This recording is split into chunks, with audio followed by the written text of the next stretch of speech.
सबसे पहले इस गोंडवाना भूभाग के ग्राम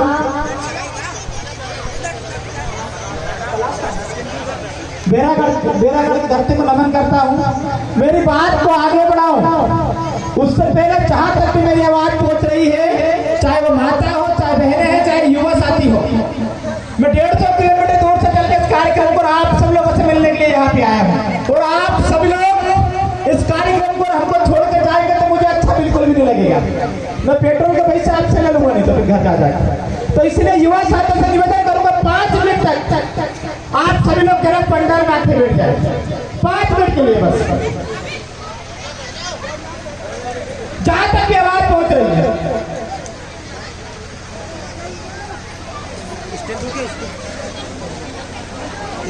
और जो चेहरे पे चढ़ रही 5 मिनट के लिए थोड़ा शांति बना के रखें, 5 मिनट के लिए बस। सर्वप्रथम मेरी बात को आगे रखूं उससे पहले बेरागढ़ की धरती को नमन करता हूं, आचार्य जी के चरणों में नमन करता हूं। और इस कार्यक्रम को सफल बनाने के लिए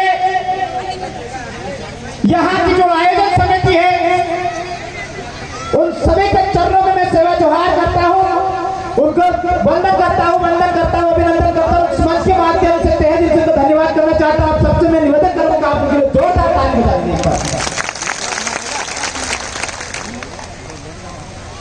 शायद अभी भी युवा साथियों को मेरी आवाज पहुंच नहीं पा रही है, वो पता नहीं किधर किधर जा रहे हैं, शायद साउंड में आवाज नहीं आ रही, शायद पता नहीं। साथियों अरे रुक जा यार भाई,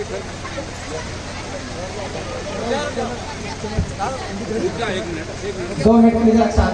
तो युवा साथियों की आवाज पहुंच रही नहीं पहुंच रही मेरी? आप लोग गोंड समुदाय के बच्चे हो कि नहीं हो? जो गोंड का बच्चा हो यहाँ आके बैठ जाए और बाकी जो लोग हैं वो चले जाए, कोई दिक्कत नहीं। ताली बजाने का समय नहीं है, मुझे सांस्कृतिक मामले में ज्यादा बोलना नहीं आता है, लेकिन मैं समाज को इस मंच के माध्यम से मैं कुछ 2-4 शब्द बोलूंगा, इसके बाद मैं अपनी वाणी को विराम रखूंगा।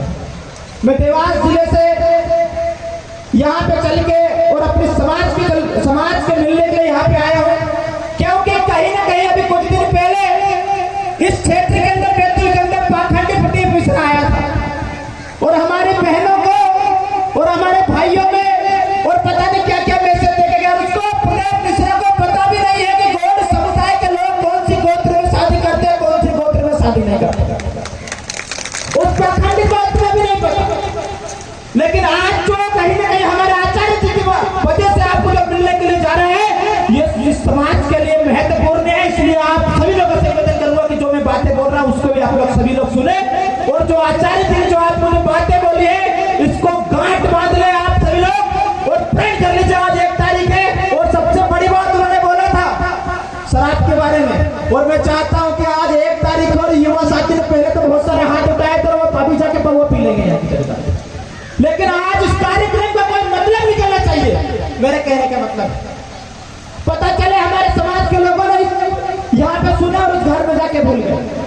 आज के स्टोर में अगर आपको कोई पहचानेगा तो आपकी संस्कृति, आपकी रीति रिवाज से पहचानेंगे, तो आपको किसी कंडीशन में कोई नहीं पहचानेगा। आपको बताना चाहता हूँ, आपकी अगर संस्कृति जिंदा रहेगी तो आप जिंदा रहेंगे, आपकी संस्कृति अगर खत्म हो गई तो आप गौड़ समुदाय के लोग खत्म हो जाएंगे। मेरी बात की गारंटी के साथ आप लोग सभी लोग याद रख लीजिए। इसलिए मैं आप सब लोगों से कहना चाहता हूँ, एक समय था जब इस देश के अंदर पावर पे गौड़ समाज का राज चला करता था। आज उनकी सविता ने दर की ठोकर खाने पे मजबूर है। मुट्ठी भर लोग हमारे आदिवासी इलाके में आके हमारी बहनों पर अत्याचार करते हैं, हमारी जमीन छीनने का काम करते हैं। आपकी लड़ाई कौन लड़ेगा, ये महत्वपूर्ण बात है। आपकी लड़ाई विधायक मंत्री लड़ेंगे। मैं राजनीतिक मामले में बात नहीं करना चाह रहा था, लेकिन आया हूं तो शायद 2-4 शब्द बोल लूं, भड़ास निकाल लूं थोड़ी मंदी। आपकी लड़ाई कौन लड़ेगा, ये महत्वपूर्ण विषय है। बहुत सारे समाज के नेता आएंगे, बहुत सारे राजनीतिक लोग आएंगे, लेकिन जब आपके ऊपर अन्याय अत्याचार होगा, जब आपकी बहनों के ऊपर अत्याचार होगा, जब आपकी लड़ाई कौन लड़ेगा, ये महत्वपूर्ण सवाल है। साथियों ज्यादा कुछ भी नहीं कहूंगा, लेकिन मैं राजनीतिक साइड लोगों से भी कहना चाहता हूं कि राजनीति के लिए कभी समाज का इस्तेमाल कभी मत करना। समाज के लिए राजनीति का इस्तेमाल कर लेना हमें कोई आपत्ति नहीं है। मैं उन लोगों से कहना चाहता हूँ। एक और मैं विशेष बात आप सब लोगों को बताना चाहता हूँ। मैं जिस चीज के लिए यहाँ पे आया हूँ, हम लोग आवाज आ रही है, हम लोग शांतिपूर्ण तरीके से हम लोग पूरे भारत में नहीं पूरे विश्व में 8 जनवरी 2023 को भारत का पहला और इतिहास का पहला कार्यक्रम 8 जनवरी 2023 को हम लोग करने जा रहे हैं। और उस कार्यक्रम में हम लोग 5 महान आदिवासी क्रांतिकारी प्रतिभा एक साथ लगाने के लिए हरनगांव के अंदर जा रहे हैं। मैं आशा करता हूं कि आप सभी लोग पहुंचे वहां पे। शंकराचार्य गुरुराज सागौन कांटे फिर भी समुद्र रहेगा दोनों की प्रतिमा हम लोग एक साथ हरनगांव के अंदर लगाने जा रहे हैं। और ये इतिहास में भारत में पहला ऐसा मामला है कि हरनगांव क्षेत्र के अंदर वहां पे प्रतिमा लगने जा रही है। हम लोग बड़े भाग्यशाली होंगे कि आप सभी लोग वहां पे पहुंचेंगे और हमारे इस ऐतिहासिक और अंतर्राष्ट्रीय कार्यक्रम को आप लोग सफल बनाएंगे। मैं कुछ विषय में, कुछ बारे में, कुछ क्रांतिकारियों के बारे में आपको बताना चाहता हूँ। शंकराचार्य गुरुराज वो क्रांतिकारी थे, वो महानायक थे इस आदिवासी समाज के लिए, जिन्होंने तोप से बांध कर उड़ना पसंद कर लिया, लेकिन कभी अंग्रेजी की गुलामी करनी पसंद नहीं करी। ऐसे शंकराचार्य गुरुराज के लोग प्रतिमा लगाने के चाहते हैं। और शायद अगर शंकराचार्य गुरुराज इस समाज में अगर नहीं होते तो हम लोग यहाँ पे बैठकर मीटिंग नहीं करते होते, हम लोग किसी अंग्रेज के यहाँ गुलामी कर रहे होते या फिर जूता चप्पल साफ कर रहे होते अंग्रेज, अगर हमारे क्रांतिकारी अगर हमारे लिए समाज के लिए पैदा नहीं होते। मेरे लिए किसी भगवान से कोई बड़ा अगर वो है तो शंकराचार्य गुरुराज कांटे भील बिरसा मुंडा, जिनकी बातों में आज बोल रहा हूँ, जिनके बनाए हुए रास्ते में मैं चल रहा हूँ।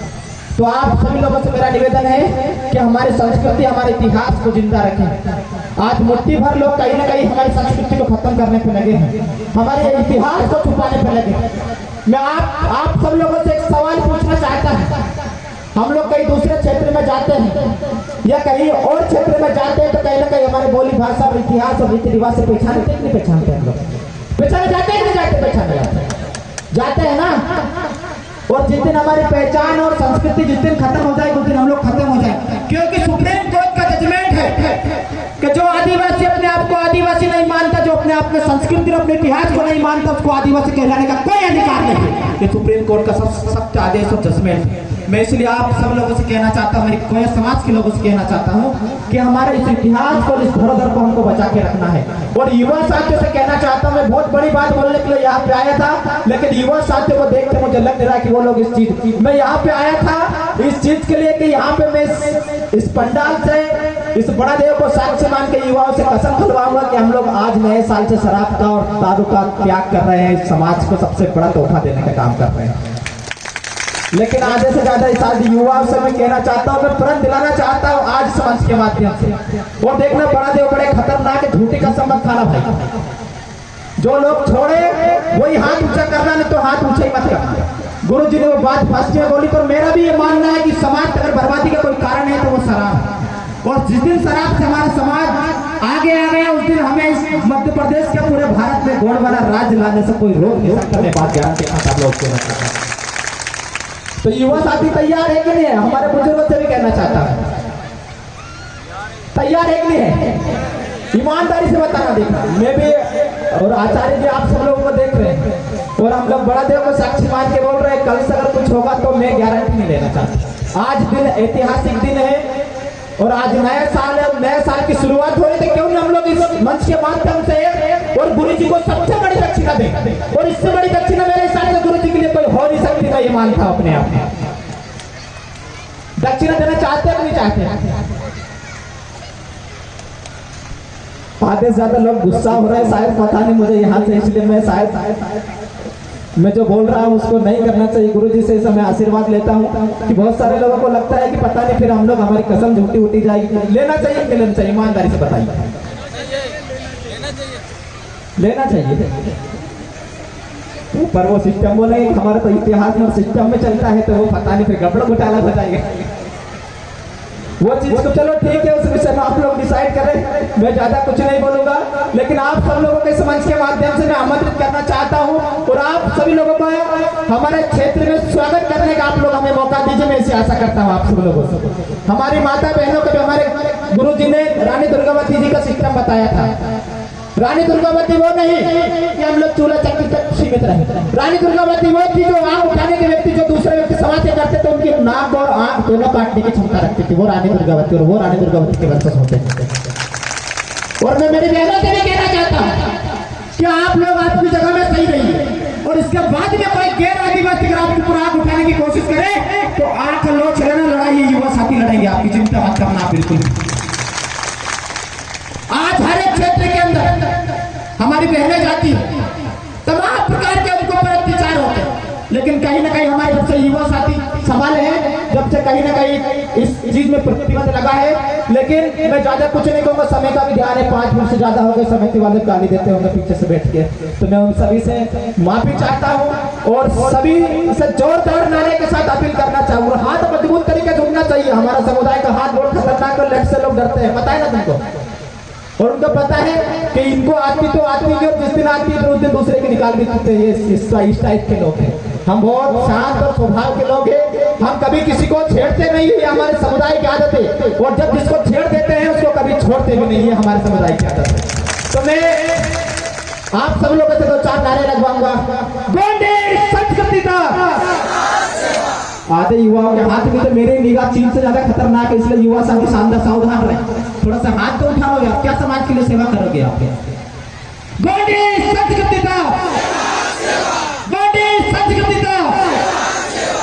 संस्कृति की रक्षा कौन करेगा?